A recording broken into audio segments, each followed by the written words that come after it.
Although human beings have been around for hundreds of thousands of years, what we'd recognize as human civilization didn't appear until close to the year 7000 BCE, when humans started domesticating plants and animals and inhabiting seasonal settlements.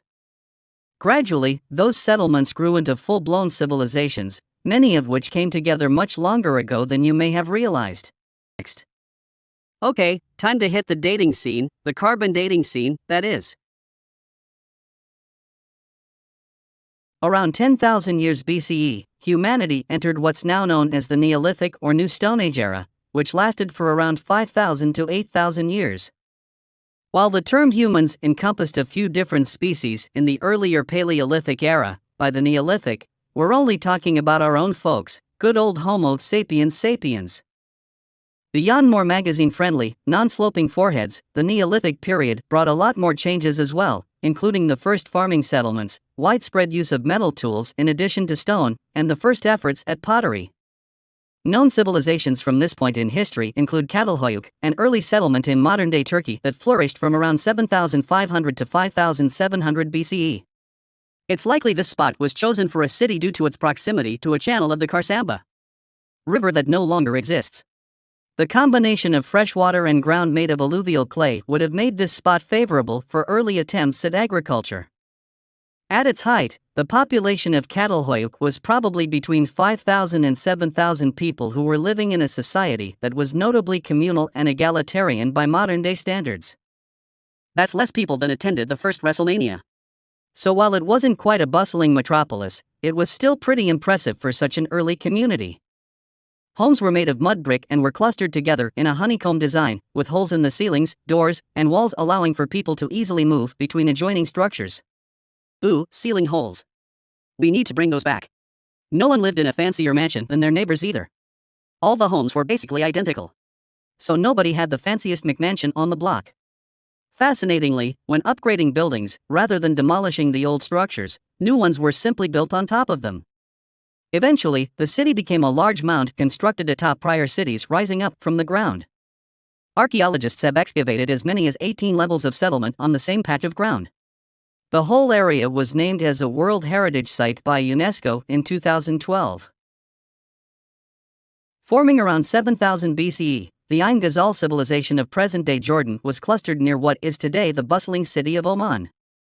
It's believed Ain Ghazal was composed of over 3,000 people, which was large enough to make it one of the world's most populated cities of its era. Though not much is known about the people who lived in Ain Ghazal, around 15 large-scale statues and busts have survived, some of which are currently on display in the Jordan Museum. The statues were created by modeling moist, malleable limestone plaster around a reed core, fashioned entirely with plants found along the banks of the Zaka River. As the reeds decayed over millennia, the hard plaster shells have largely survived. While today the statues all appear bald, they probably also originally had wigs. It's likely they were crafted for some kind of burial ritual and were designed to be entombed with their owners. But further specifics about their use, and Ain Ghazal culture more generally, have been lost to time. So the least we could do was get those statues some new wigs. Their heads have been nude for far too long. The Norte Chico, the earliest known civilization in the Americas, formed during the Bronze Age, named after the new innovation of smelting copper with tin to produce the stronger metal alloy. They lived along the north-central coast of what is today Peru, starting around 3100 BCE.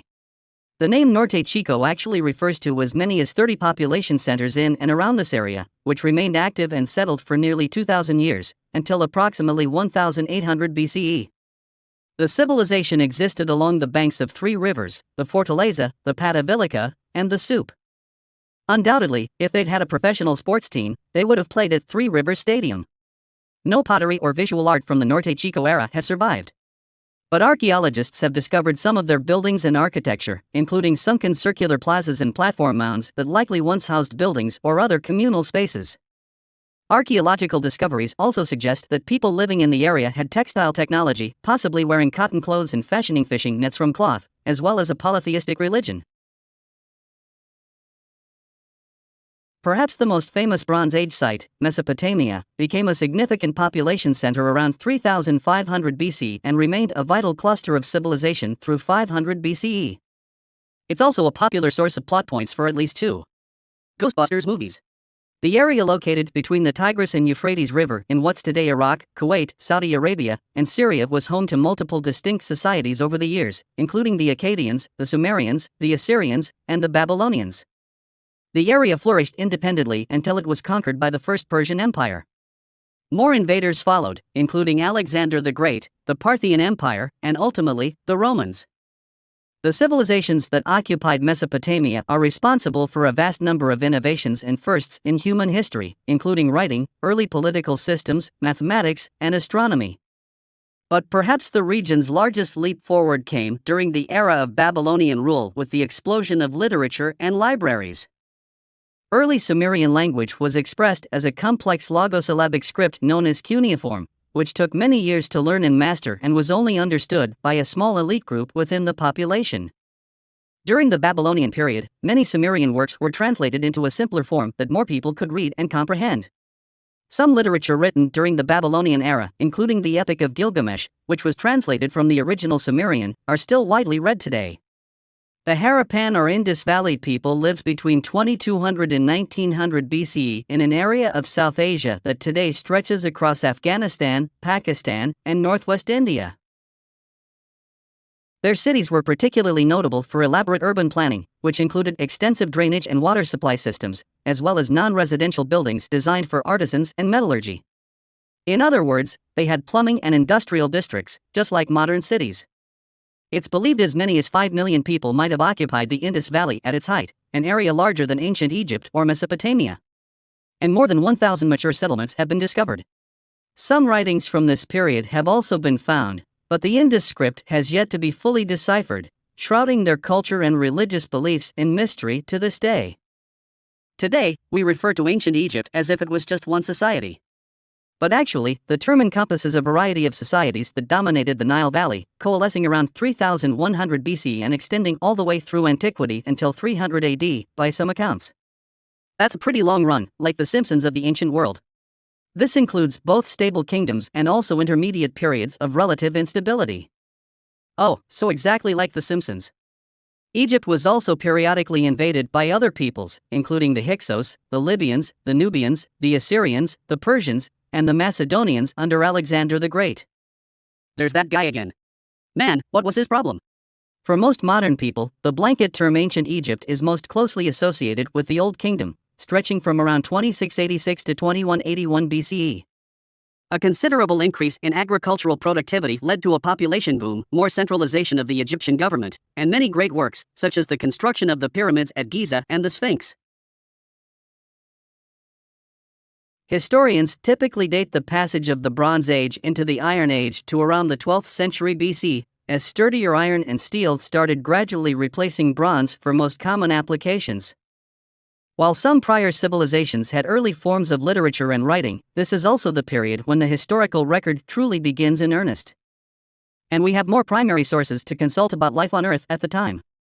Though the Greek islands had already been settled throughout the Neolithic and Bronze Age periods, what's thought of as classical antiquity, the culture we today associate with ancient Greece, started forming around the 8th century BCE, when Homer was first jotting down his famous epic poems. In those early drafts, Odysseus was named Tod. But the Tadician didn't quite have the same ring to it. A rapidly growing population led some Greeks to spread out and form new colonies around southern Italy, Sicily, and Asia Minor. This in turn spread their culture and language throughout the Mediterranean. These colonies also experienced significant economic success in commerce and manufacturing, bringing Greece even more esteem and influence throughout the ancient world. The innovation of democratic rule in the city-state of Athens ushered in a golden age for Greek society, while the conquests of Macedonian leader and perpetual weird history guest star Alexander the Great, whose army spoke Greek, further spread their culture and ideas, leading into what's known as the Hellenistic period. Roman civilization initially formed as a kingdom along the river Tiber in central Italy, roughly in tandem with the rise of Greek influence, starting around 753 BCE. The final Roman king, Tarquinius Superbus, ruled until 509 BCE, when he was deposed and the First Roman Republic was established. However, he continued to rule long after his death, because Superbus is the greatest name of any king in history. This new democratically elected government would ultimately establish the Roman Empire and would come to control the majority of the Mediterranean world. Beginning in what is now present-day Iran in 550 BCE, the Achaemenid Empire, also known as the First Persian Empire, steadily grew and conquered surrounding societies. By around the year 500 BCE, it had expanded into the largest geographic empire the world had ever seen, spanning over 5.5 million square miles from Egypt in the west all the way to the Indus Valley in the east. All that land and not a single waterslide. What's the point of even having an empire? Due to the vast amount of ground they needed to organize and manage, these early Persians made a number of key innovations, including road and postal systems, tolerant multicultural societies, and complex bureaucracies and infrastructure. They were also among the first civilizations to maintain a professional standing army for both defense and expansion. While Western discussions about the ancient world often focus exclusively on the Mediterranean, humans were forming early societies in the Americas at this time as well. The Olmecs lived in modern-day Mexico from around 1400 to 400 BCE, though it's likely they evolved from previous cultures, such as the Mocaya or Maisuc. They developed a number of cultural practices and traditions that became hallmarks for a future Central and South American societies, including ritual bloodletting and a popular ballgame similar to modern-day racquetball, except way less dentists and entertainment lawyers played this version. The Olmecs are also noted for their unique art style, which included colossal human head sculptures formed from basalt boulders. You know the ones we mean. The Maya civilization, meanwhile, flourished in South America around the Yucatan Peninsula from 2600 BC all the way through the year 900 in the Common Era. Some Mayan outposts and areas of influence stuck around far longer than that. In fact, they were the only ancient South American society with a fully developed writing system, and many of their impressive pyramids, also known as ziggurats, are still standing to this day. The very last Mayan city, Noxpatan, didn't fall to Spanish invaders until 1697, 800 years after the Mayan central government collapsed, and most Mayan cities had long disappeared. So what do you think?